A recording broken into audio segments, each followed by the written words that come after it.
রয়েছে ইস্কন মন্দিরের একদম ওপরে, ওখানে সব বোঝানো হচ্ছে। তো আমি চলে এসেছি, কারণ আমি প্রত্যেকবারই এখানে আসি। তো দেখো কি দারুণ ভিউটা, মন্দিরটা দেখো, দেখা যাচ্ছে, দেখো মন্দিরটা এখান থেকে। এটা বলছে এখনও 26 সাল লাগবে।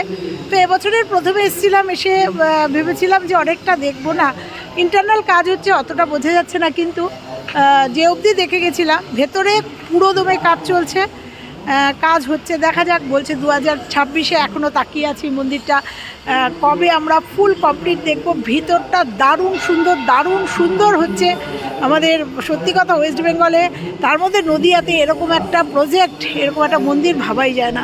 তো যবে শেষ হবে জানি না জীবনে দেখতে পারবো কি না, তবে খুব সুন্দর হচ্ছে, কাজ চলছে এখনও, ভেতরে ঢুকিয়েছে। তো চলো, এইটুকু আপডেট দেওয়ার ছিল। ওখানে সবাই করছে, মন্দিরের ভেতরে দেখছে, আর আমি এইখানে চলে এসেছি। এই যে ভিউটা দেখো,